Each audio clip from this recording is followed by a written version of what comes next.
The average man today is sleepwalking through life, many never reaching their true potential, let alone ever crossing the finish line to living a purposeful life. Yet, the hunger still exists, albeit buried amidst his cluttered mind, misguided beliefs, and values that no longer serve him. It's time to align yourself for greatness. It's time to become a revolutionary man. Stay strong, my brother. For 3 episodes, I've gone pretty easy on you. We took it slow and we mapped it out pretty carefully and you let you arrive at the things at your own time. But tonight, that stops because there's a contradiction in you that's so sharp that once you see it, the patient version of this conversation is going to be over. Because you have the instinct. It's fast, reliable. It's a hard-fought instinct. It's for catching those serious problems early. And it's one of the best things about you because it fires the instant that something important starts to go wrong, and it will not let you rest until that thing is handled because it fires everywhere that you've decided to take seriously. Everywhere except one. You see, there's a problem in your life right now that you have moved on from months ago, maybe even years ago. And if it had shown up anywhere that you respected, you wouldn't have let it sit. Tonight, we look at why the same problem gets 2 completely different responses from the same man, and what that waiting has been costing you the whole time that you've been calling it something noble. So let's start with the instinct, because it's real and it deserves the respect. When something serious goes wrong in a part of your life that you've decided matters, you do not wait. You feel it almost before you can even name it. It's a wrongness, a signal that something is off and it's getting worse. And so what do? You move, you surface it, you say the uncomfortable thing in the room. You start to pull it apart, find the root cause, and throw whatever it takes at fixing it. You don't let that serious problem just sit and rot. The idea actually offends you. You've built your name on being the one who catches the thing while it's still small and then acts on it before it spreads. You've seen this. You've seen what happens to people who don't, the ones who feel the wrongness and look away, who tell themselves it'll sort itself out. But you've watched that problem and they ignore it, and the size of a hairline crack becomes the thing that brought the whole structure down. So you act early.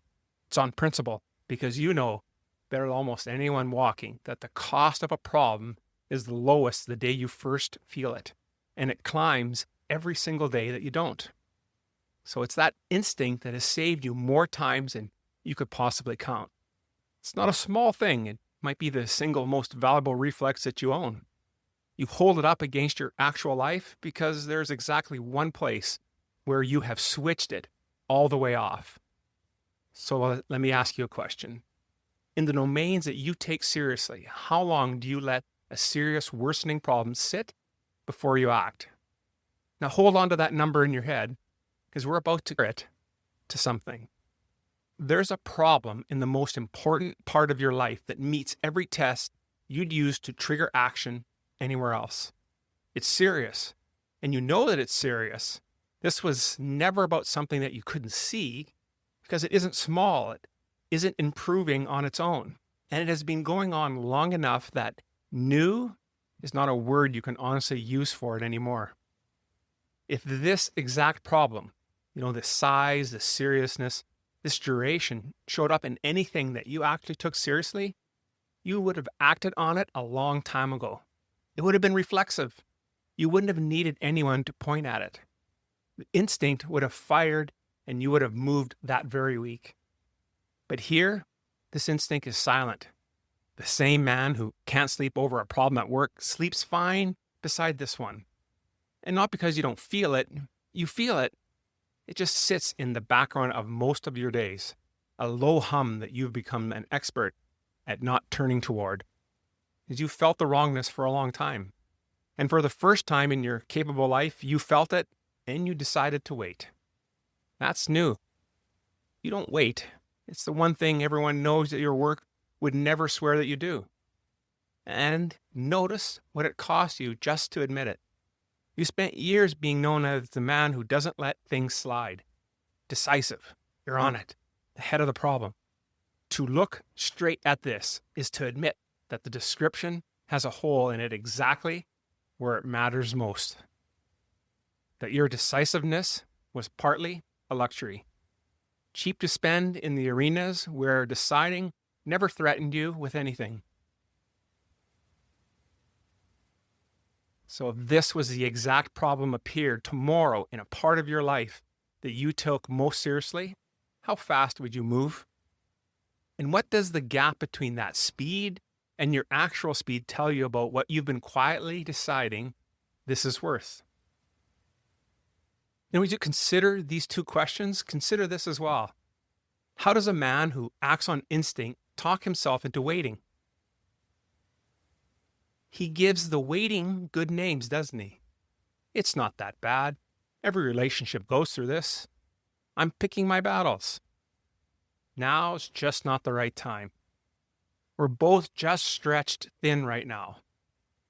Take a moment and listen to those. Now, picture someone on your team using that exact language about a serious, worsening problem that they'd been sitting on for a year. It's not that bad. Now's not the time. You would see straight through every word of it, and it would be instant. You would not hear wisdom. You would hear a person managing their own discomfort by pretending this problem is smaller than it is. And you'd name it. Avoidance. And depending on the stakes, maybe something even harder than that. And you'd be right. The phrases you'd never accept from anyone you hold to a standard are the exact phrases you've been accepting for yourself, and probably for years. About the highest stakes problem you've got, picking your battles, is a real thing. But you're not picking. Picking actually means that you're going to fight for some of them. And yet, you've quietly retired from this one and kept using the language of a man still in the ring. So if one of your people handed you the exact reason that you've been handing yourself, would you call it strategy, or would you call it what you already know it is? And here's what the waiting actually costs. And this is the part you've worked hardest not to look at directly.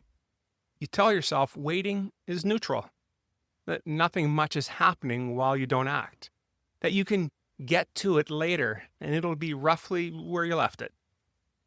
You do not believe that anywhere else in your life. Everywhere you respect, you run the opposite principle. An unaddressed problem does not hold still. It compounds. The crack spreads. The cheap fix becomes the expensive one. That is the entire reason you act early, because you know waiting carries a price, and the price climbs. And so you've staked your whole competence on knowing that. And then you walk into the most important part of your life and behave as though the meter isn't even running.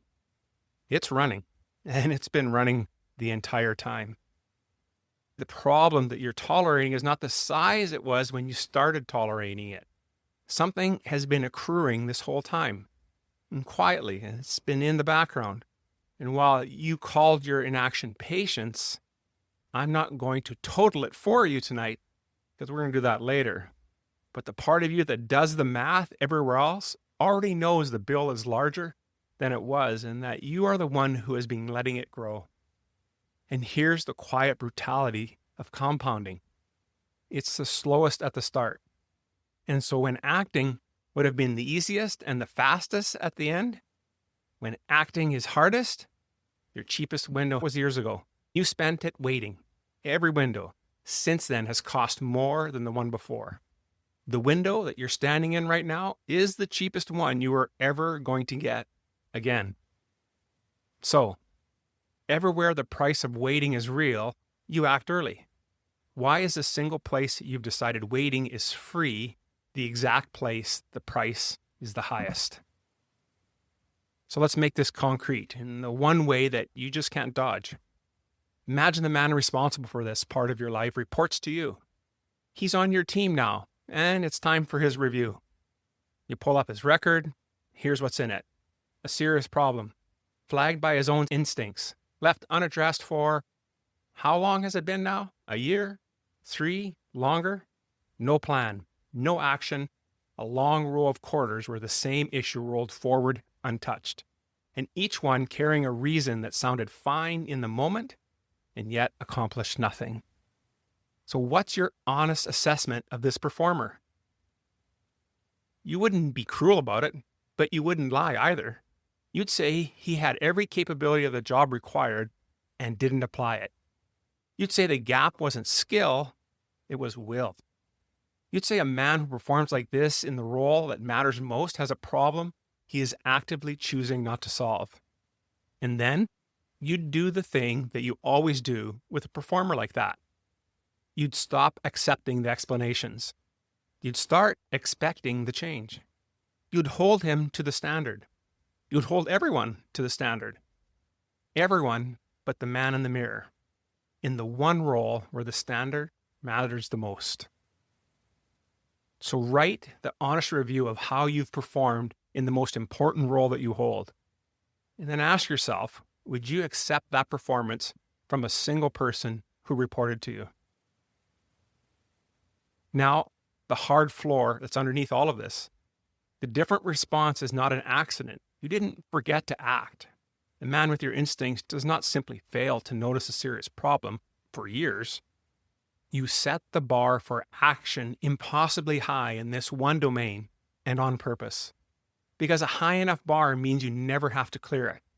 If the problem only counts as serious enough to act on, once it has become a catastrophe, then everything short of catastrophe gets to be tolerated.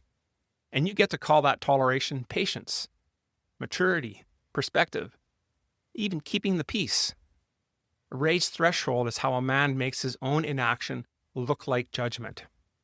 Saying things like, I'm choosing not to make this a thing, is the same thing as saying I've decided not to do the work, just in a calmer voice. And if there were anyone positioned to watch this the way your work gets watched, they'd have forced your hand a long time ago. But there isn't. So the threshold has sat exactly where you set it, just high enough that your own life never quite reaches it. You are not failing to escalate this. You are choosing not to, and you're doing it every day. And addressing the choice is the best word you own. So if you stopped pretending the threshold was set by circumstances and admitted it to yourself, what would you have to do tomorrow? Let's bring this together. You're choosing the gap. That was in episode 9. You're choosing it to stay where you're safe. That was in episode 10. You built it so that no one could make you look. That was in episode 11. And today, you've carried a flawless early warning instinct your whole life, and you aimed it everywhere except the one place where using it would cost you something. The same man who would never let a serious problem rot has been letting one rot on purpose, behind the best vocabulary that he owns. That's the friction. And it's the sharpest one yet, because you can't claim you don't have the instinct. You have it, and it's excellent. You just simply refuse to point it here. See, this price, it's not theoretical. It is not later, and it has been accruing the entire time that you've been calling it patience. So we're going to total it. We're not going to do that today. Tonight is just this. Stop calling it patience.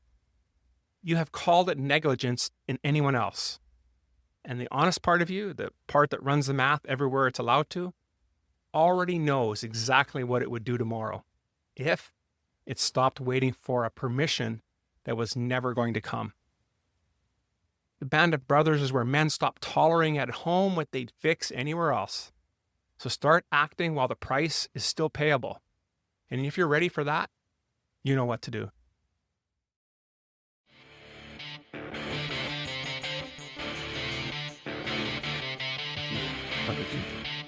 Thank you for listening to the Revolutionary Man podcast. Are you ready to own your destiny? To become more the man you are destined to be? Join the brotherhood that is The Awakened Man at theawakenedman.net and start forging a new destiny today.